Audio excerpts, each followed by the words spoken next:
Hello ladies and gentlemen, I am PANCZASU and we are back with some more Roving Clans action. Now, this videocast is recorded on the same day as last one. What do I mean by that? Well, simply put, I am unable to read the comments because you haven't posted them yet. So if you have posted any comments, I'll not answer them in this video, but in the next one most likely. Now, as you've seen, not too long ago, probably yesterday, the voters have declared war on us. Very good, we will not actually need any mercenaries to take over the city. Which, yeah, the more I think about it, I'm gonna ban it. Most likely it doesn't have a lot of population. And I will not like it, but we'll think about it when we, get there. Anyway, what do I want to do? First things first, I do have 4 dervish units out there ready, and they are ready to kill me some voters. Now they do have 4 marines and a hero, and those marines are maybe half dead, however they still can pack quite a bit of a punch. That said, I do have on my side a bit of dervish army, and they should be able to win this, especially if I also give them a hero. Now, obviously I do not want to assign my Wild Walker's hero because he's useful and he's also locked for the time being. However, there is this one hero that is apparently a lady that I actually have disabled, and for just 10 dust, which is really just nothing, I can re-enable her and add her to my army, which I will gladly do. Now, I did want to sell her, and I still intend to sell her at some point in the future. However, right now she would be useful here, because she could take some damage from me, she would also be additional source of range damage, and most importantly, she is probably going to act as a distraction, allowing my dervish units to just stick around and not be targeted as much as they usually would be. Which is good, it allows me to actually have a bigger chance at winning this fight. Now, I cannot unequip the armor from a hero, unfortunately, which means that she's going to have very low initiative, but still higher than the Marines, because I believe that the Marines have 8. I'll check it in a second. What I could do, however, is equip her with some of my uniquely found items. However, as you can see, they all cost glass steel, and I kind of want to save glass steel because right now, well, once we leave the screen, when we zoom out, you can see that out of the strategic resources I have in the area, I do have 2 titanium and sooner or later some glass steel as well, and some glass steel over there as well. But the glass steel is actually fairly important for us in the future, because once we do unlock, get back here, once we do unlock some kind of items that are made of glass steel or titanium in tier 2, glass steel items will be very important for us because they increase our initiative. And with Kasai and dervishes, it is quite crucial that you get to attack the enemy before the enemy gets to attack you. Of course, it depends who you're fighting. Sometimes it's easier to achieve than some other times, depending on which faction you're fighting. That's obvious. But regardless, it is good to have this safety first glass steel deposit in case you need it. I mean, I would rather have it and not use it than need it and not have it, if you know what I'm trying to say. So I am not too keen on equipping my hero with this extra bow. Sure, it is better than what my hero currently has, but it's only a marginal upgrade once you look at it, and it costs 6 glass steel to equip. No, just no. I'll just say no to that, thank you very much, and attack the enemy outright, except I cannot do it right now. Why not? I haven't moved my army yet, have I? Strange. Very strange. Very strange. No, I don't get why this is. Anyway, I think we can progress to the next step because there isn't much else we need to do right now. I do have 3 cities. I have no intention of expanding right now because once we look into our city screen, you can see that my approval, well, people are still content, but just barely. I am working on adding some extra sewer systems in those cities, which will be invaluable sooner or later. Actually, sooner rather than later. And this extra 25 happiness will basically allow me to get yet another city somewhere, which will possibly be Raid. Maybe it will be something else once I ban down Raid. Either way, I will need to secure me some more happiness, which I will also be able to do via the use of luxury resources on the marketplace. But since right now I'm not actually gathering any luxuries, it is also a bit difficult to achieve. Of course, I can buy out wine, for example, especially considering how cheap it is right now. But again, I want to be selling, not necessarily buying. Still, we'll cross that bridge when we come to it. Right now, let's just end this turn and let's see what the voters are going to do. But I'll gladly just attack them while I can. And it looks like I will indeed get to attack them first. And again, it is actually fairly nice because I believe I did discover how the reinforcements mechanic works last video. And I think I'm indeed correct. So when you deploy, and in your deployment zone, which I will show you right now, because I do want all those units to fight with me. So let's get ready to fight. And in my deployment zone, as you will see in a second, my city is within my deployment zone, which means that all the units within the city, including the not mercenaries, reinforcements, can be brought in to help my army. If I had a different army that is allied with me, I mean that I control, that isn't just allied with me. If I had a different army that I control within those tiles that I can deploy on, this would also come into my aid. However, the enemy cannot use his mercenaries. Despite the fact that this city is technically speaking within the borders of this battlefield, I attacked the enemy and separated the enemy army from this city itself. And because there are no reinforcing border units within this set of tiles, there are no reinforcements for the borders. It's an interesting mechanic. I'm not sure if I'm too keen on it, to be entirely honest, because it would make sense if you could, you know, make all the garrison units within your city move in to rescue your main army and do this kind of pincer attack. But at the same time, it could be argued that in this fantasy setting with no radio or anything of the sort, it could be a bit difficult to signal a city army to just march in at any particular given moment. Then again, there is dust, and I assume we use this to communicate between cities and whatnot. So, I don't know, it's kind of fiddly how much real life you want to have in the game and how much you don't, but this is how the game works right now. Alright, so what do I want to do? I didn't actually check the Marines initiative, but as you can see, this is the initiative as it follows right now. Unfortunately, Marines do have a higher initiative than the Dervish. However, what I can do is try to deploy my Dervish as far away on the battlefield as humanly possible and try to make the Marines not actually be able to attack them. I'm resigning from a bit of morale bonus to actually set up my units, but I'm hoping to actually make it so that the Marines cannot truly get to me and attack me this turn. And now, they could walk up close to me enough to actually attack me if they walk up to this tower or this tower, which this Marine for certain can do. This Marine can attack my Dervish. However, by putting my hero so up front, I'm actually tempting the enemy AI to thinking into attacking this hero instead of attacking the Dervish, because hero tends to be a higher priority for the AI, and also it is closer, which again forces the AI to think about attacking the closer target instead of something as distant as those Dervishes. In multiplayer, however, you have to keep in mind you are facing against a live opponent with an actual brain, so this kind of tactic would possibly not work, and those Dervishes would be attacked. And in this situation, I would encourage you to set them up like this even, because while it is true that some of them will guarantee be attacked by a human player, some of them would also not be attacked and actually be able to kite the enemy and charge them from behind. So this kind of setup is less efficient possibly, but against a human opponent it is safer per se, although you're also guaranteeing some damage done to yourself as well. So you have to think about the cost. Do you want to risk it and possibly not take any damage, or do you want to be on the safe side but certainly take some damage? It's, you know, personal preference really, but this is what you have to think about in multiplayer. Also, one more thing in multiplayer, just stressing it out, what you see in the deployment in multiplayer is not what is actually the case. It is how the army is pre-deployed. However, a human can then redeploy his army and you will not be able to see it until you get to the target phase. So if you see the enemy border army controlled by a human player right here, do not think that it is actually there. It will be somewhere else after the enemy is done deploying. I never actually talked about this, but you know, I thought that I should start doing so right now. Alright, another player, hero, joined our battle, which is very nice. We will need this guy somewhere on the front again to tank the damage, but yeah, and I do not even need to worry about this guy dying, because again, if he dies, but I do not lose the fight, he will stay in my army because he's hidden safely inside my city. So that's all good. Alright, so having a look at this, for some reason now my hero is lower in the initiative tree, whereas he used to be higher. I don't get why this happened. I guess I have the same initiative as the Marines. Yeah, and this get random or something? I don't really get it. Suffice to say that some of my Dervishes, wow, those guys have 0 initiative.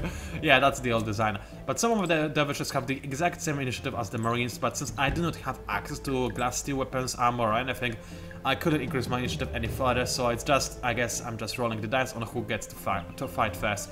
And unfortunately the dice was not kind to me and the enemy Marines will attack first, which is slightly annoying, but it is also acceptable. This Marine, however, has lower initiative, so he gets to attack later. Who is it? That's this guy. Can I possibly attack him and prevent him from attacking me? Possibly. If I, for example, tell all my Dervishes to focus fire on this guy, like so.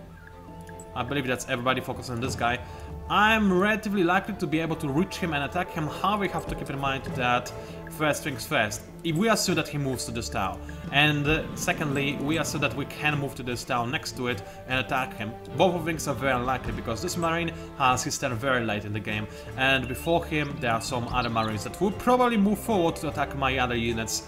I mean, this marine might not, he might just attack the hero from where he stands, but those two marines, they'll certainly move forward. And while this marine cannot move to any good spot, and that's actually perfect because he's got the first initiative, so he'll move probably here. I can almost guarantee that this is where he'll move. But this marine will be able to move to one of those two towers, and if he moves to this tower, he will almost certainly block this marine from moving closer in as well, and as such my dervishes will not be able to truly attack him. And for this reason alone, I do not want my dervishes to necessarily have this kind of targeting schedule, because the AI will go out of its way to fulfill my request, and maybe even try to walk like so, which, you know, flanking maneuvers are nice, but not necessarily in this scenario. I want to control them a little bit better. So let's think about how I want to do this. First things first, I queue up orders in the order that my units have the initiative going through, which is very important, otherwise it can create some kind of traffic jam scenarios, which is not ideal. So this is how much I can move forward right now.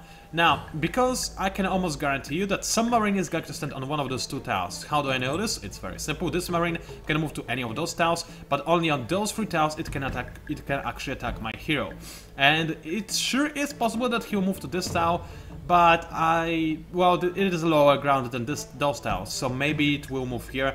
It is, however, AI. It's difficult to predict what an AI will do. Let's, however, for this right now, assume that he will move to one of those two towers. So I want to move my dervish unit over here, because on this tower, while it is on the lower ground than this tower, for example, I can attack both of those two towers, and I will be able to use the charge ability to deal some maximum damage to any marine that comes close to those two towers in the next turn. It is a gambit a bit, because the enemy, I mean, a human player would certainly put a marine over there, sure, lower ground, but he would secure his marine from a dervish. Either way, it is AI, so I will take the risk. Now, my next dervish is this guy. That's very bad, he is further back, and he will not be able to do much. Also, we have to keep in mind how the AI will react after this guy is done doing whatever we tell him to do. So I do not want him to be in the way of my other dervishes, but at the same time I want him to start moving in an optimal location. And I don't think that this optimal location will be possibly this flank. I mean, he would have to squeeze in through quite a few dervishes. Then again, no, this dervish will move away and will clear the way for this dervish to pass through, like so. So I think I could tell this guy to potentially move to this tower. And I think by doing so, he will actually move in and attack from the flank and possibly be on a safe location. Not on the next turn, because he will still not have enough movement, but on the next turn after that. Now, other thing we have to consider is the charge ability. We want this guy to attack from as far away as humanly possible, and AI is pretty bad at determining what is far away and how to use charge.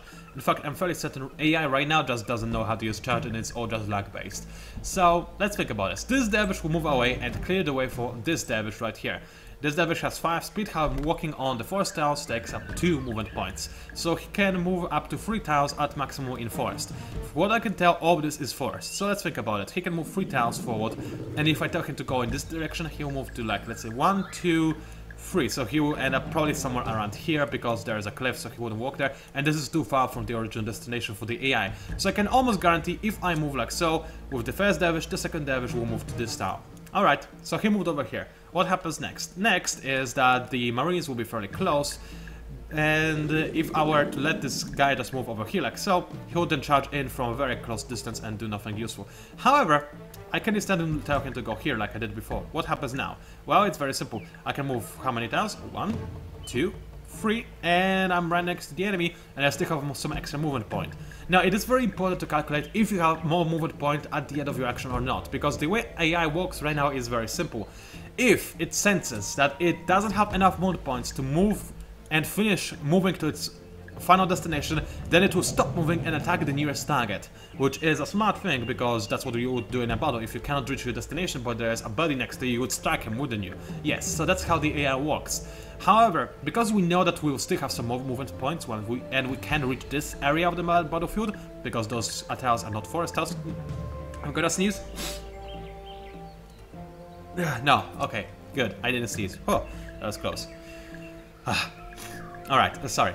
That's my allergies. Alright, so as I was saying, I can move to this town, I should have enough movement speed, and AI shouldn't go crazy on me. Now there is also the zone, the sphere of influence of this marine, which will pause my units from walking far away, from walking past it. I believe it's something that has been changed in and out in this game, so in the current patch I'm not actually certain if there is zone of influence or not. It used to be in the game, then it was taken out, then it was put back in, then taken out. It's hard to tell sometimes, okay? So I'm not sure. There might not be a zone of influence though. However, still, I'm pretty sure that this devil should be able to make it on the second turn, and there should still be Marines over there, so I'll do just that. Now, my hero, I want my hero to stay where she stands right now. This is a nice high ground, she'll deal a lot of damage, and she's still a very big target for the enemy. Yes, please stay here and take the damage. Then this hero, same deal really, I want him to hold his ground, but walk as close as possible, without necessarily making my damage units go wild. So I want to move to this tower because then I'll possibly allow my dervish units to walk through this gap right here, which could be useful later on, so let's do just that. Then another dervish right here. This guy will act fairly light after all the marines have already moved. The likelihood of one of the marines being on this tower is pretty much 100% at this point, so I want to move to this tower, because as I said, if this marine doesn't move to this tower, then this marine will certainly move to this tower. There's no way he wouldn't, and as such, this dervish acting after this marine will always have something to hit on this tower, no matter what. It's impossible that he will not be able to hit something unless this marine is killed by that point, which is possible but unlikely.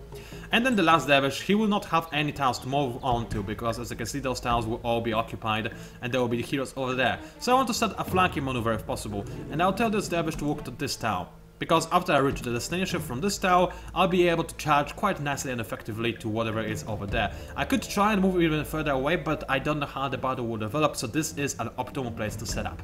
Now, I know this was a very long setup, and in multiplayer we would get people screaming on you. Actually wouldn't. From what I've seen in multiplayer thus far, people are very nice and polite and can wait. But still, you shouldn't plan for this long, unless you're in single player, just saying. Either way, this whole setup was so long just to stress out how you can use tactics in Endless Legend. It's not true that it is chaotic or that you just have to rely on luck base of the AI or whatnot. No, you can plan ahead quite well if you know how the AI thinks, and I know very well how the AI thinks in Endless Legends. I think that's something that comes with both experience and the proximity to game developers. So with that in mind, let's start the battle. My hero is going to start taking some damage, it's not a big deal though, and this marine is going to move into this tower. As expected, he wasn't able to move much to too many different towers. My hero will take some severe damage, but should still hopefully be able to attack. Even if not, then this hero served the purpose and attracted the fire of the enemy marines. As you can see, unfortunately, this marine moved to this tower, which is okay, and this marine, that is unexpected, actually moved forward and attacked my other hero, instead of finishing off my main hero, which is really strange. It is going to surely, you know, kind of make my entire battle plan fall apart, which just proves that on the battlefield nothing is truly set in stone and chaos will always ensure. But regardless, it is actually fairly okay for us, because it saved my hero from dying and allowed him to attack and kill those marines. Which is why I don't think this would have happened in a battle against a human opponent. A human opponent would make sure to actually clear out my hero. Then again, human opponent could also move his marines forward to try and attack the dervishes, which is possible. So it is interesting how this battle evolved. Completely different from what we planned, but this is pretty much all the battles in the history of human race summed up in a nice little package. Either way, as you can see, with the charge and with the weapons that we have at hand, we are annihilating the opponents, and now this dervish is doing not a single thing. But that's because I could not have predicted that this marine will behave in a way that it did behave. So, in all honesty, I'm very satisfied with how this battle went. As you can see, we have suffered minimal losses. Now, this marine has indeed dealt some damage to my dervish unit, and I'm unable to reach the enemy hero just yet. My hero should not have range. Maybe, actually, he should have. Yeah, he does have range, but he will not be able to kill the enemy hero outright, and not a single of my dervishes will be able to reach the enemy hero. So the enemy hero will be able to attack once more and deal some extra damage, but after I retreat, I won't be able to retreat to my dervish in time. Either way, oh, well, actually, my dervish did make it in time. Okay, never mind, the enemy hero is going to die, and as you can see, I have truly suffered very minimal losses. Just some tiny insignificant damage on my dervish units, and one that hero that I didn't care about at all. So, despite the fact that this battle evolved in an unpredictable way, we still did very well, I would say, and I'm very pleased with how this went. And look at that! It's a unit it's an army that is almost completely full on health, except for the hero that nobody cares about. I'm sorry, sister. I like girls. Just like any other red guy, maybe possibly more. But you are kinda useless with your half of your skill tree kinda not working right now, so yeah, sorry for that. Hey, oh, I didn't mean to click that. Well, I guess I did now. Okay, so what do I want to do now? Well, just take over the enemy city and get it down and over with. And actually, I didn't notice that the enemy snack and yet another settler. What was that? Hello? Did you hear that? Was it in game or was it in real life? I don't know. That was really weird.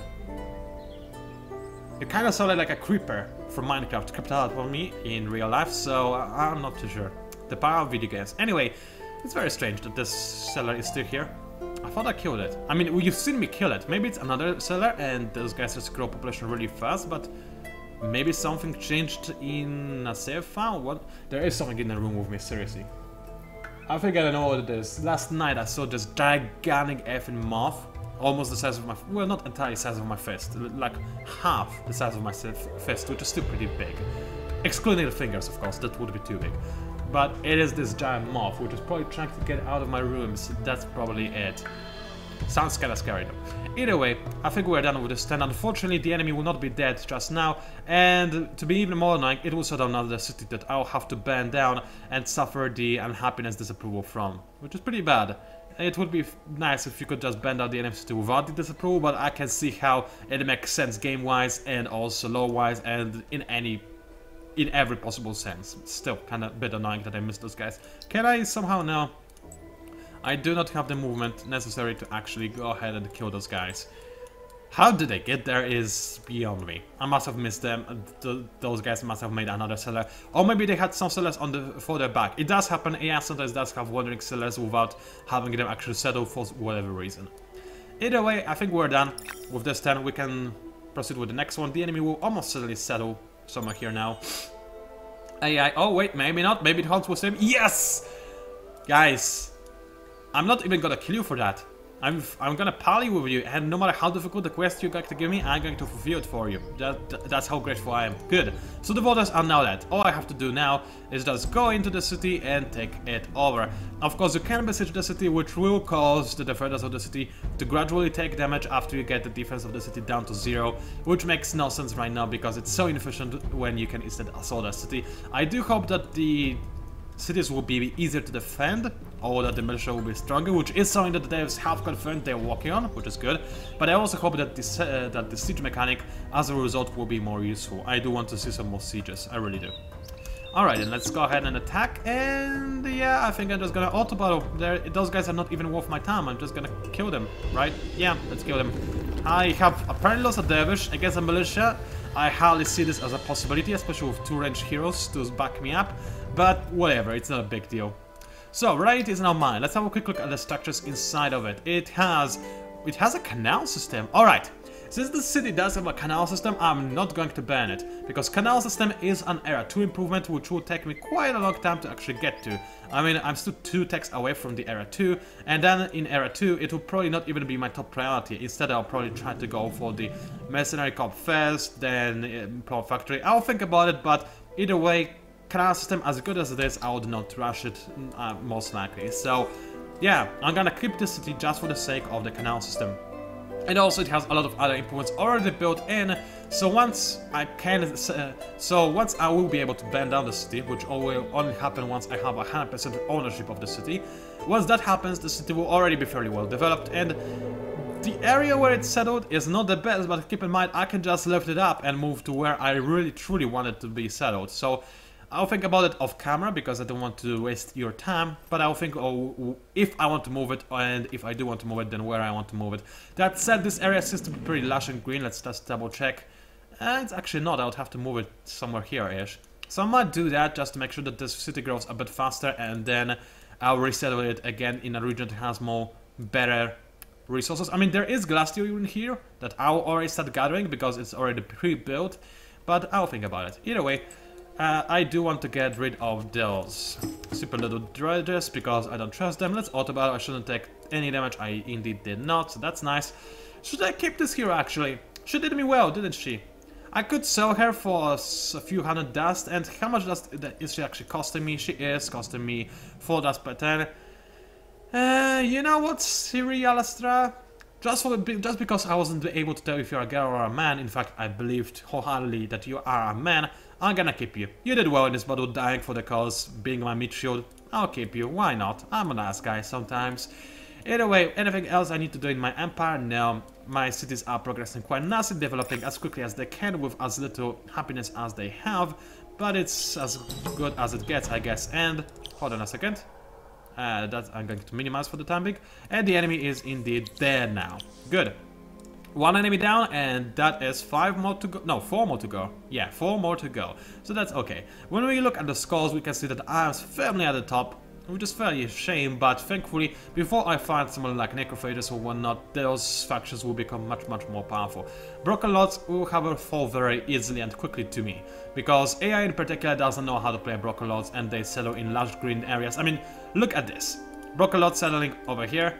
Why? Surely they do get some dust, because it's actually prairie, which does give you some dust, but it's really not that good. I guess they were running out of space or something, but look at this. This is where the Broken Lords would like to settle. Not this is just nothing, just so. But this area, it's much nicer. I guess it's not that bad when I look at it. I mean, there is some dust with rumbling stones. Either way, AI as Broken Lords is usually pretty bad. Human players as Broken Lords can be very good, because Broken Lords are actually a very powerful faction, but AI, you can almost always steamroll over. I say knowing that in my Voters playthrough it was a bit more difficult than that, but hey, those guys were on a desert, so yeah. Alright, I really think I am going to auto-battle this, there's no reason not to. I mean, sure, I will lose a dervish for no reason. Apparently I did not even do that. Alright, that's nice, so the delvers are dead.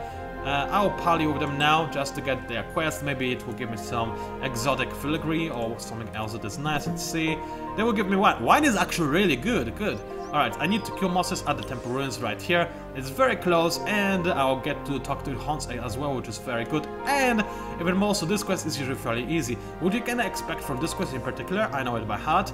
The most often combination, at least the most often combination I got, were 2 Ramblers plus 1 Harmonite. Which actually, now that I think about it, is probably a very good combination against my army. I have only 3 dervish, one of them is half dead, and a hero that is also half dead. Yeah, I'll probably need some reinforcements.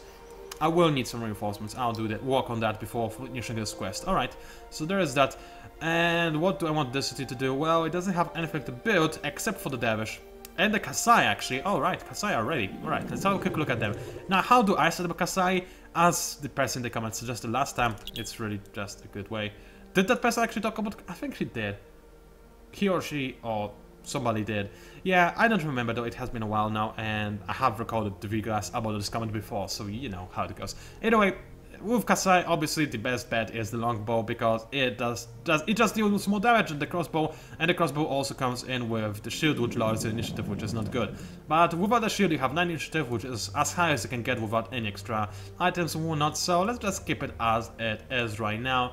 And the cool thing about Kasai and Dervish is that once you look at it, let's go to city screen in fact, once you look at it, those guys have exactly the same cost of industry, 1660, right here. You see that? Yeah, it's actually reached good, because it's A, cheap, B, it's identical. So it doesn't matter how you do this. You can just go ahead and queue up a bunch of those 2 guys and just have them walk, be constructed independently. And the cool thing about this, you'll probably not even need them for an army after you repel the first attack, because early game for Roving Clans, if somebody rushes you down, it can be stressful, it can be. However, you should be able to survive this with the Dervish, because they're really good early game units. But after that early game, it is unlikely that anybody will attack you until late game. Mid game you should be more or less safe, because people will care more about their economy, and attacking a Roving Clans would sometimes be not exactly beneficial, unless you ban somebody from Marketplace, then they will attack you, that's guaranteed. Either way, it's a good thing to actually create a Dervish and Kasai mix combo, because once you create them, you can sell them on the Marketplace, and they sell for a lot. Like this basic unit design, as I've seen, it can sell for about 100 something dust. I don't remember the exact number, it was also with different equipment, but still only basic equipment, and they still sell for 100 something dust each, which is usually better than if you had your population just walking on dust. As you can see, it's 8 dust per turn, so in 2 turns I would gain 16 dust, and instead just for walking 2 turns on industry, I'll gain 100 dust. You can see where I'm going with this, can't you? Yeah, so this is our source of dust. You just create units and you sell them as slaves, which is a bit radical, but it works very, very well, and that's what I tend to do. Now, as for your unit combination, I like to go for 50% Dervish, 50% Kasai combo when I'm lazy. When I'm a bit less lazy or when I'm facing a better opponent, I usually have a bit more Dervish than Kasai in my army.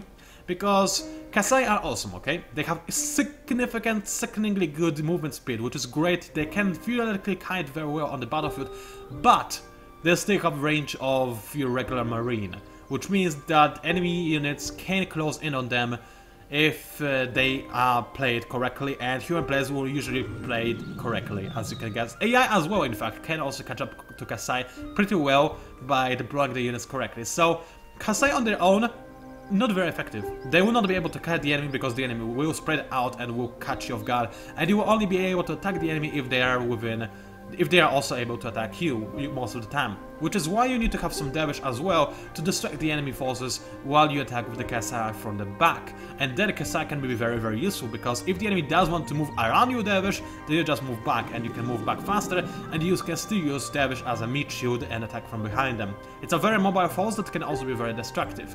Now, using this the way I said, it does sacrifice a bit of the charge ability.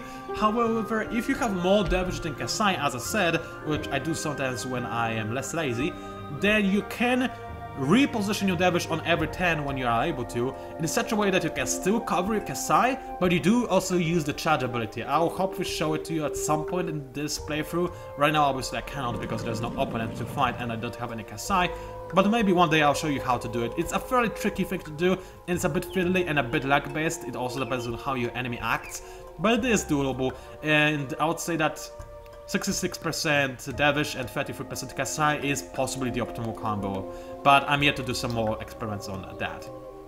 Alright, this city, it will need Desert one day, but it's not the day just yet because it, obviously has no rivers right next to it. So I could create a Harmonite for defense, but I don't think I need defense right now, so he would just be a very expensive waste of time. So instead, I'm just going to create some more units.